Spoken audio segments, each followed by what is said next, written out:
Shalom, saudara-saudaraku yang dikasihi Tuhan.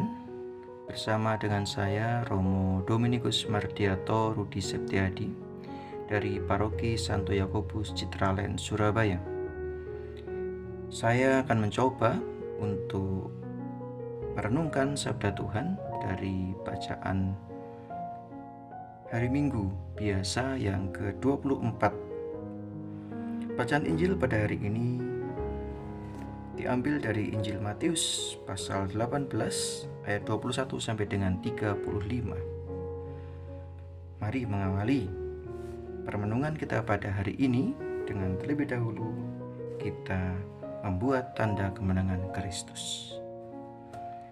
Dalam nama Bapa dan Putra dan Roh Kudus. Amin. Tuhan bersamamu dan bersama roh. Mari kita mengawali permenungan kita dengan kita berdoa terlebih dahulu. Allah Bapa yang Maha Kuasa, kami bersyukur atas segala rahmat dan kasih yang Kau berikan secara berlimpah kepada kami.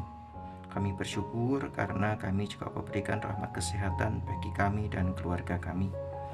Kini kami akan mendengarkan sabda-Mu. Bersabdalah ya Tuhan, hamba-Mu mendengarkan. Doa ini kami serahkan ke dalam tangan-Mu, sebab Engkaulah Tuhan kami, kini dan sepanjang segala masa. Amin.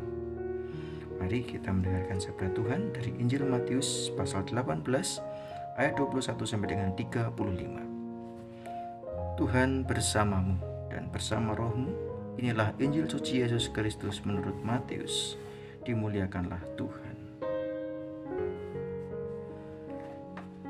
Sekali peristiwa, datanglah Petrus kepada Yesus dan berkata, Tuhan, sampai berapa kalikah aku harus mengampuni saudaraku jika ia berbuat dosa terhadap aku?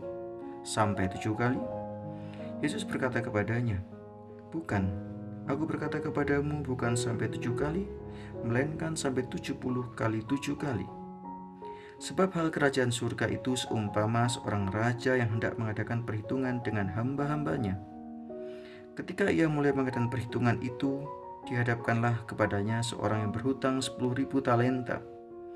Tetapi karena orang itu tidak mampu melunasi hutangnya, raja itu memerintahkan supaya ia dijual beserta anak istri dan segala miliknya untuk membayar hutangnya. Maka sujudlah hamba itu menyembah dia, katanya, sabarlah dahulu, segala hutangku akan kulunaskan. Lalu tergeraklah hati raja itu oleh belas kasihan akan hamba itu, sehingga ia membebaskannya dari dan menghapuskan hutangnya. Tetapi ketika hamba itu keluar, ia bertemu dengan seorang hamba lain yang berhutang 100 dinar kepadanya. Ia menangkap dan mencekik kawannya itu, katanya, bayar hutangmu.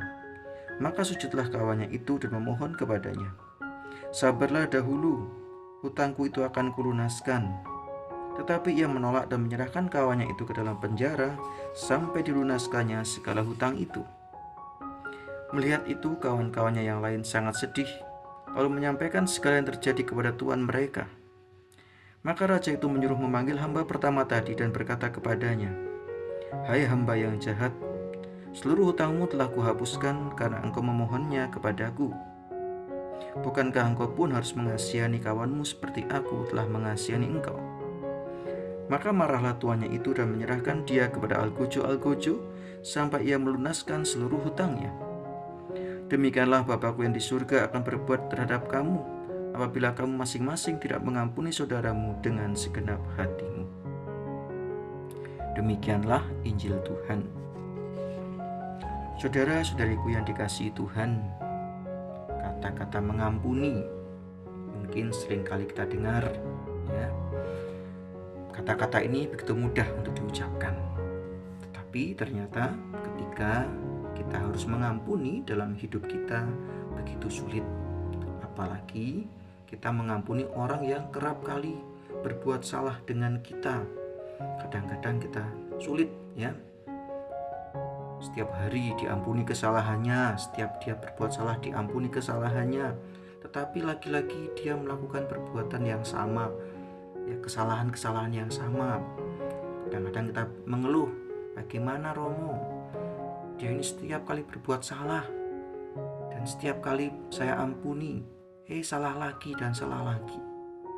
Saudara-saudara yang dikasih Tuhan, pertanyaan seperti ini seringkali kita dapatkan atau mungkin malah kita alami ya, hal-hal seperti ini. Sebagaimana Petrus juga bertanya kepada Yesus, ya, sampai berapa kalikah aku harus mengampuni saudaraku? Apakah sampai 7 kali? Namun Yesus menjawab, bukan sampai 7 kali saja kamu mengampuni saudaramu, tetapi sampai 7 kali 7, 70 kali 7 kali. Bukan artinya 490 kali, terus kita ngitung 490 kali kita mengampuni, tetapi kita harus mengampuni tanpa ada batasnya. Mengapa kita harus mengampuni tanpa batas? Karena pertama-tama Allah adalah Allah yang penuh kasih. Ia mengampuni dosa-dosa kita terlebih dahulu, ya. Ketika kita masuk ke ruang sakramen tobat, Allah sudah mengampuni dosa-dosa kita. Dan ketika kita sudah melaksanakan penitensi, maka Allah sudah melepaskan dosa-dosa kita.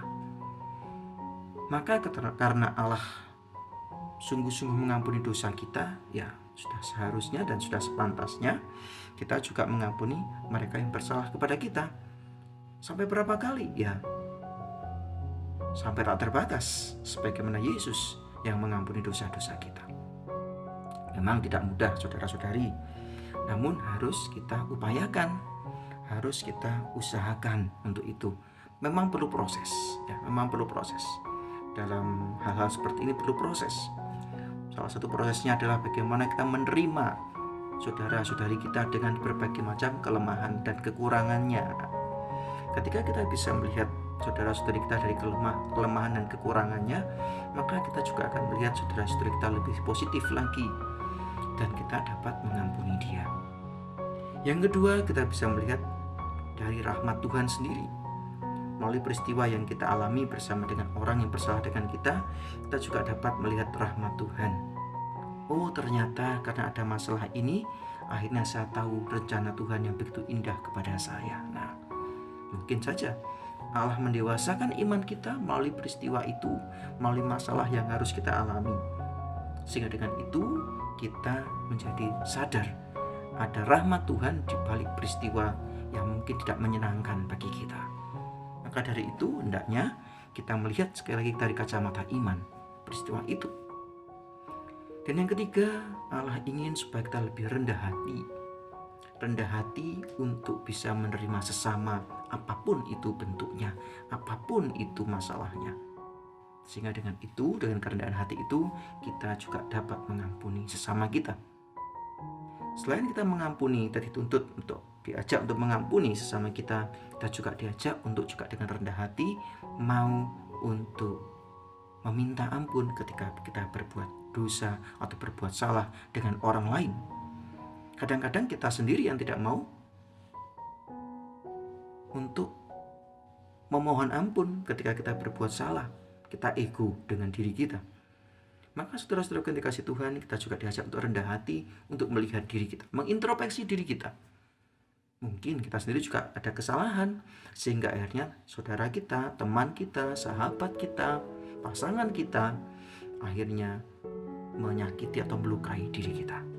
Maka dari itu, saudara-saudara yang dikasih Tuhan, mari kita ingin rekonsiliasi. Kita ingin saling mengampuni satu sama lain, sehingga tercipta kerukunan, tercipta kedamaian, tercipta keharmonisan di dalam hidup kita.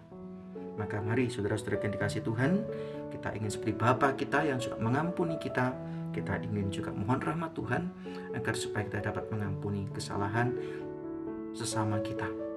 Dan mari kita ingin menciptakan selalu kerukunan, keharmonisan, dan cinta damai, sehingga terwujud kenyamanan dan kesejahteraan bagi semua orang. Berkat Tuhan menyertai kita sekalian. Amin. Kini mari kita akhiri permenungan kita pada siang hari ini dengan memohon berkat Tuhan dan berdoa terlebih dahulu. Dalam nama Bapa dan Putra dan Roh Kudus. Amin.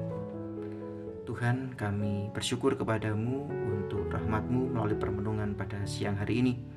Semoga melalui permenungan ini sungguh mendewasakan kami, untuk kami saling mengampuni satu sama lain, untuk kami dapat saling berrekonsiliasi dengan sesama kami.